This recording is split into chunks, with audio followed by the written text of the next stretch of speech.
오늘 하나님께서 우리에게 주시는 말씀은 시편 1편 1절에서 6절까지의 말씀입니다. 시편 1편 1절에서 6절까지의 말씀, 제가 한 절, 여러분이 한 절 교독하시겠습니다. 복 있는 사람은 악인들의 꾀를 따르지 아니하며 죄인들의 길에 서지 아니하며 오만한 자들의 자리에 앉지 아니하고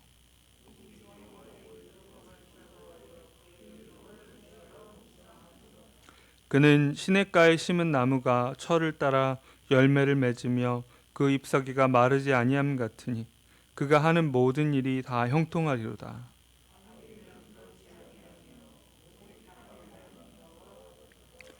그러므로 악인들은 심판을 견디지 못하며 죄인들이 의인들의 모임에 들지 못하리로다. 함께 읽겠습니다. 무릇 의인들의 길은 여호와께서 인정하시나 악인들의 길은 망하리로다. 아멘. 시편은 1편의 시작이 복되도다라고 시작이 됩니다. 야, 복되다. 복되다. 그리고 그 복된 삶과 허무한 삶. 야, 참 복되다 얘기할 만한 의인들의 삶과 야, 허무하구나 라고 말할 만한 악인들의 삶을 대비해서 시편 1편이 먼저 제시하고 있습니다. 사실 학자들 중에서는 시편 1편이 제일 먼저 쓰여져서 1편이 아니고 다른 시편들보다 더 늦게 쓰여졌음에도 불구하고 1편으로 그 순서가 이제 배치가 된 거죠. 시편은 각 편마다 저자들이 따로따로 있잖아요. 왜 이 시편 1편이 지어질 때까지 그 첫 자리가 남겨졌을까? 물론 이제 최종적인 형태를 우리가 볼 때 그런 거지만요.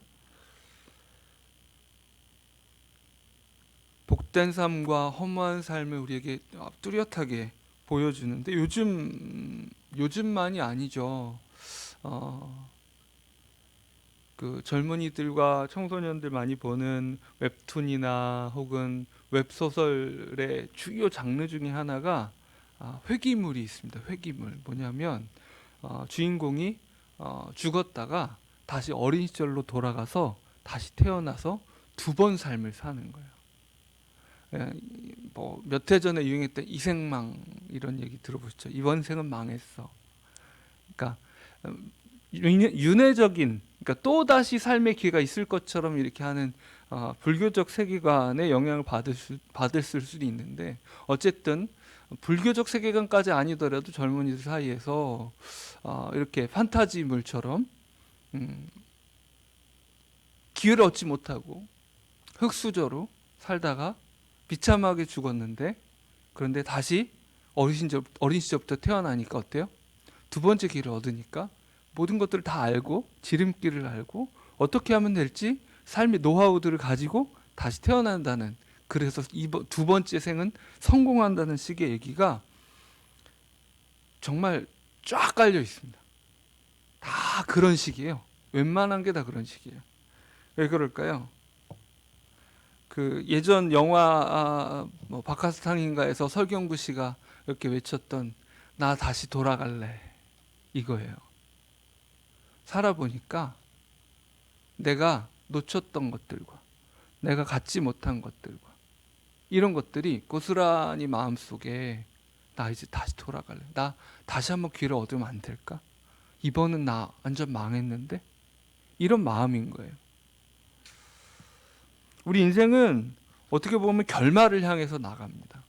그리고 결말이 우리 인생의 처음과 우리 과정들을 해석해줘요. 그렇잖아요. 뭐 성공했다는 사람들 치고 성공의 정의도 이제 이를테면 그래요. 한 10억 벌었다고 혹은 100억 벌었다고 뭐 주식 부자가 됐다고 하는 사람들의 얘기들을 인터넷에 그리고 또 책들에 그 성공한 사람들의 간증문들이 올라오잖아요. 팔리잖아요. 그죠? 그래서 뭐 우스갯소리로 그런 얘기 하거든요. 그 사람들은 자기가 그 성공해서 돈 버는 게 진짜 돈 버는 게 아니고 책을 팔아서 돈을 벌 거다. 예, 그렇게 얘기를 하는데, 근데 어, 그런 때 레파토리로 잘 등장하는 게 뭐예요? 망했는데, 힘들었는데, 나는 결국은 이렇게 됐다. 마치 지금이 결론인 것처럼 이제 이렇게 얘기를 하죠.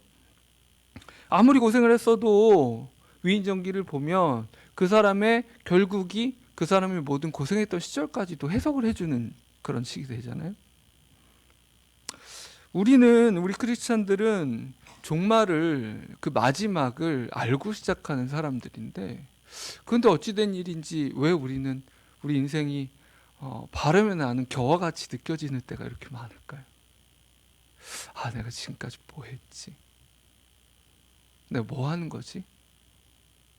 내가 애들 키운다고 지금까지 나름 애썼다고 생각했는데 뭐 했던 거지?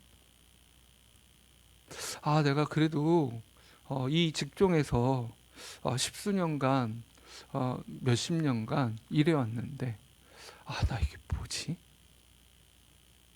이제 어떡하지?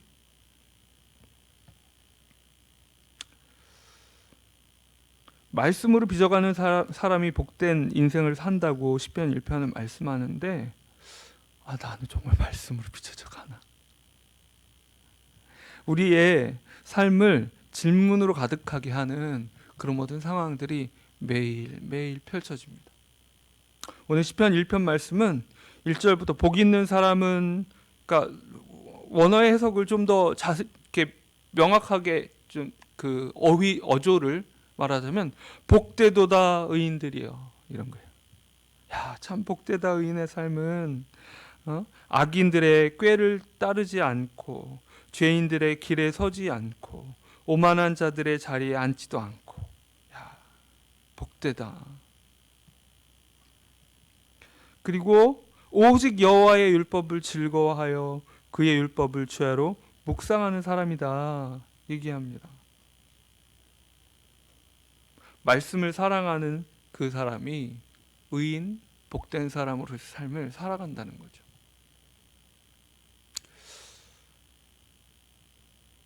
주야로 하나님의 말씀을 즐거워하며 주야로 그 말씀에 빠져서 살아가는 사람은 이걸 보면 어떨까요? 그래, 맞아, 내 삶의 의미가 여기 있죠 라고 말할지 모르지만, 실제 우리의 하루의 생각의 흐름을 살펴보고 우리의 삶의 흐름을 정직하게 돌아보면 우리는 알게 됩니다. 밤낮으로 주야로 말씀에 빠져 있는 인생이 아니에요. 말씀 몇 구절을 묵상하거나 말씀 몇 구절을 암송할지는 몰라도 우리의 삶에 주된 부분들을 형성한 게 말씀이 아닌 다른 곳에서 나왔거든요. 부모 교육이나 상담을 하다 보면, 함께 대화를 나눈다 보면 얘기들이 나와요. 서로 내가 왜 애들한테 이렇게 과도하게 화를 내고, 왜 애들한테 왜 첫째한테 특히 혹은 둘째한테 특히 내가 왜 이렇게 할까? 자기도 이해가 안 간대요. 왜 이렇게 편애를 하고, 왜 이렇게 애들을 차별하고, 왜 이렇게 닥달을 해야 될까 하다 보면, 나는 그래도 애들 데리고 주일학교 보내려고 애를 쓰고 씨름을 하고 교회 안 간다고 하는데 가야지, 그렇게 줄다리기도 하고, 그래도 어떻게든 믿는 집으로 살아보려고 나는 나름대로 애를 쓴 것 같은데, 자세히 따져보면 10대가 된 애들하고 내가 이렇게 관계가 어려운 게 과연 말씀으로 빚어져서 이러나? 내가 애들한테 가장 이야기하는 것이 하나님의 말씀으로부터 나온 이야기인가?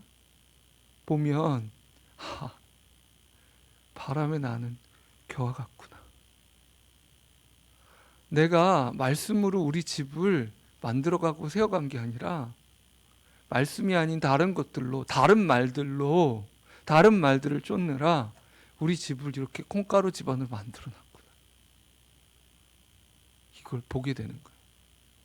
예수 믿지 않던, 또 예수 믿었지만 말씀으로 깊이 잠겨있는 삶을 살지 못했던 나의 부모님이 나에게 해주던 대로 그냥 그대로 하고 있구나. 말씀으로 빚어진 삶이 아니라 말씀이 아닌 내 경험과 누군가 옳다고 얘기해주는 아침마당에 나오는 얘기들로, 저녁 뉴스에 나오는 얘기들로, 회사 점심시간 동료들과 함께 나누는 이야기로, 옆집 누구네 엄마랑 같이 얘기할 때 어느 학원이 좋고 이번에 주식을 뭐 사야 되고 땅을 뭘 사야 되고 재테크는 어떻게 해야 되고, 그 얘기들이 우리의 삶을 얼마나 좌지우지하고 얼마나 결정 내리게 만들었는가를 돌아보면 1절의 말씀이 그림의 떡과 같은 느낌이 들어요.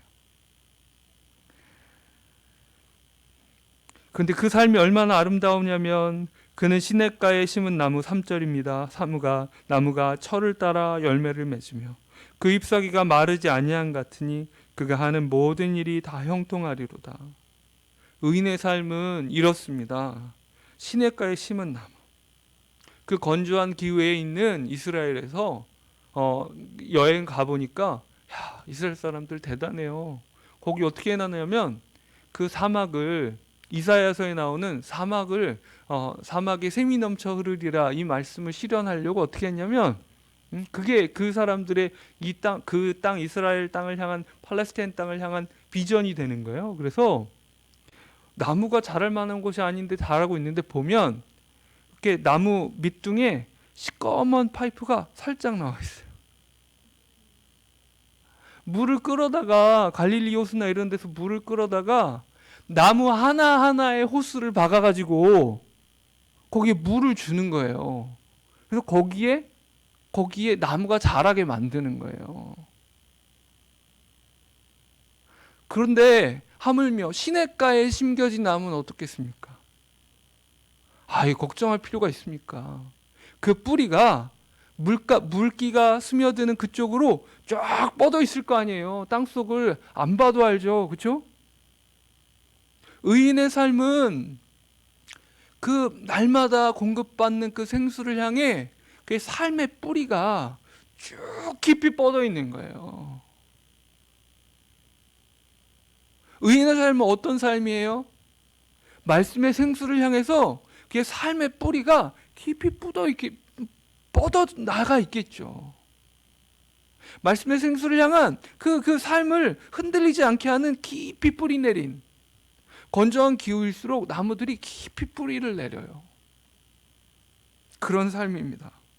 그러니 물가에서 뿌리를 내리고 있으니 철을 따라서 열매를 맺기 부족함이 없죠. 비가 많이 오고 적게 오고 간에 그래도 마르지 않는 시내 곁에 있으니, 저 멀리 떨어진 나무는 말라져서 올해는 다 글렀어. 열매를 못 맺어. 주변의 환경과 상황과 이 모든 것들에 따라 열매 맺기도 맺지 않기도 하는 그런 나무 말고요, 그 잎사귀가 마르지 않아요. 그 하는 모든 일이 의미 있습니다. 허무하지 않아요. 의인의 가정은 허무하지 않아요. 의인의 가정은 콩가루 아니에요. 의인의 가정은 그 열매 맺음이 있어요. 그런데 4절에 보면 악인들은 그렇지 아니하며 오직 바람에 나는 겨와 같도다. 그러므로 악인들은 심판을 견디지 못하며 죄인들이 의인들의 모임에 들지 못하리로다. 악인은 그렇지 않습니다. 허무해요. 바람에 남는 것이 없어요.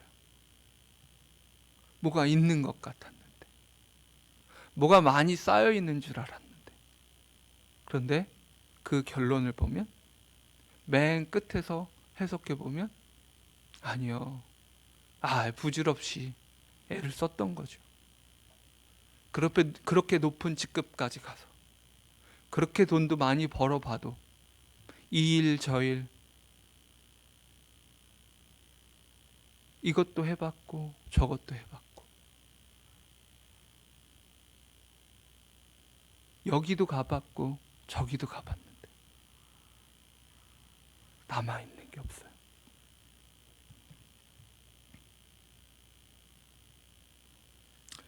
그 결론을 테스트하는 심판을 견디지 못해서 죄인이 의인들의 모임에 들지 못하게 된다 말씀하십니다.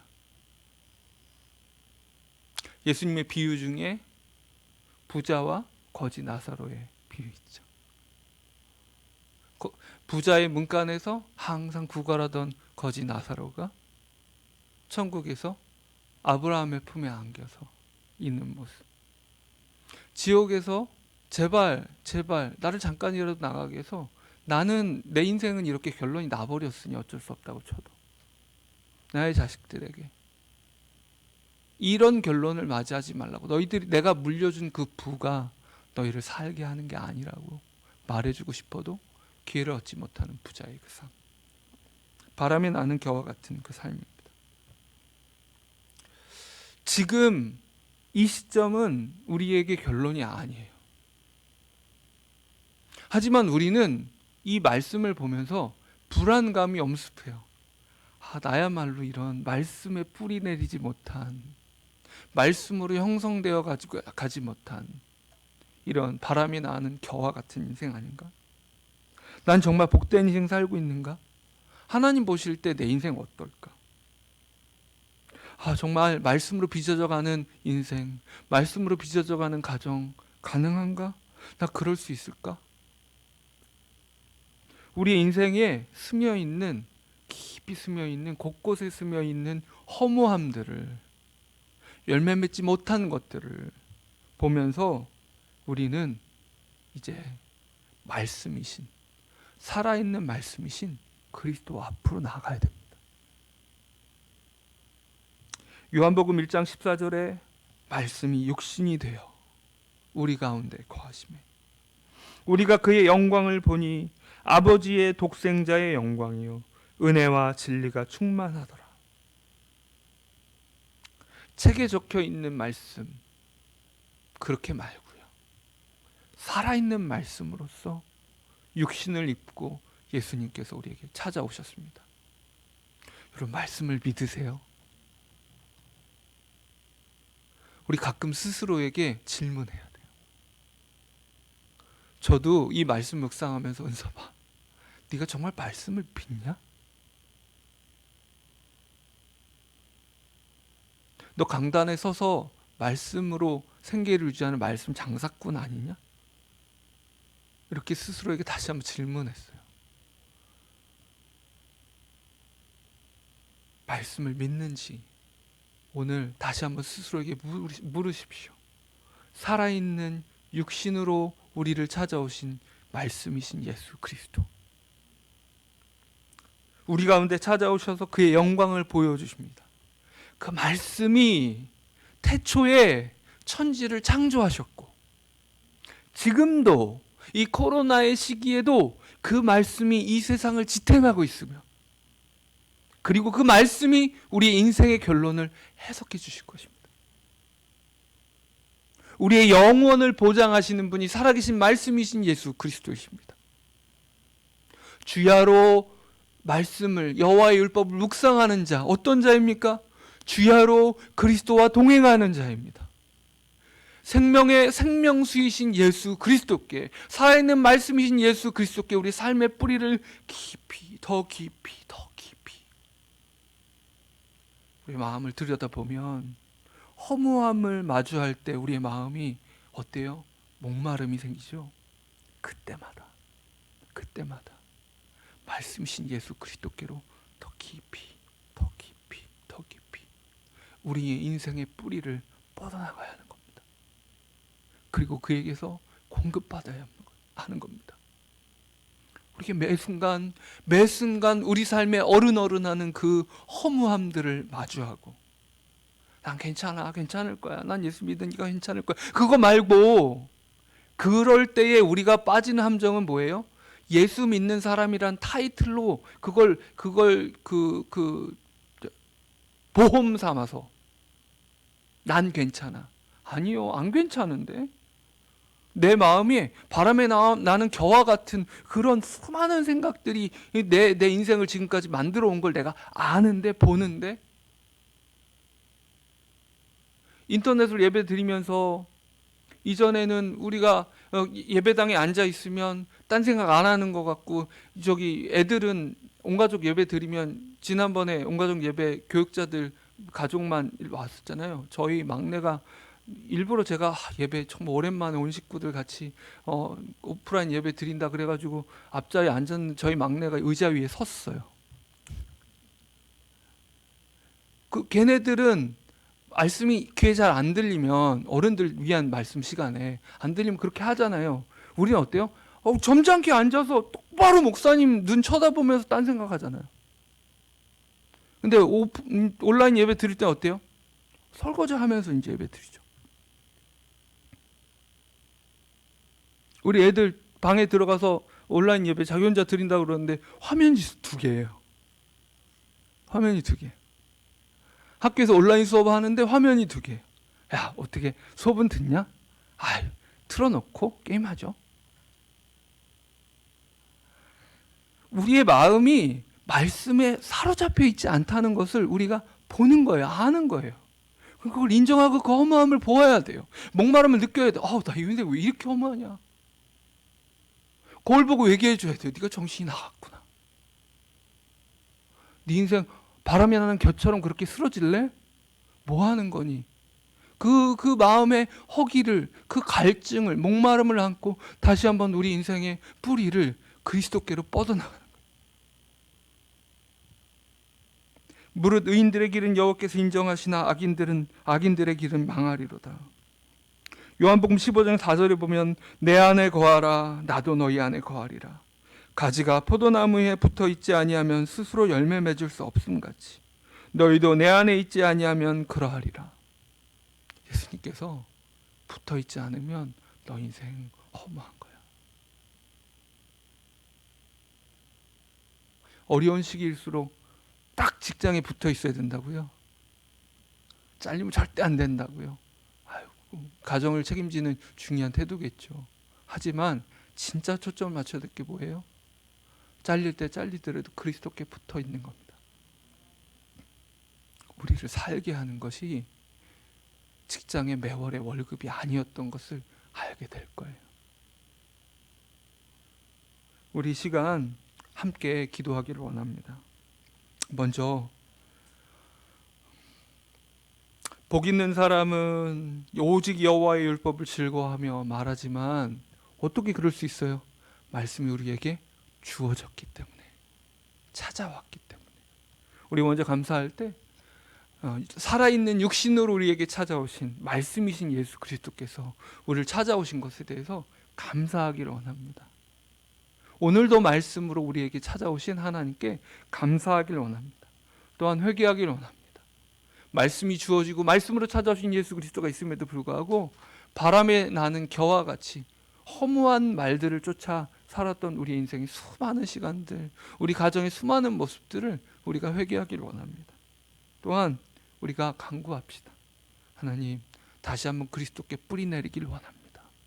내가 목마름을 가지고 오늘도 더 깊이 내 인생의 뿌리를 그리스도께 내리겠습니다.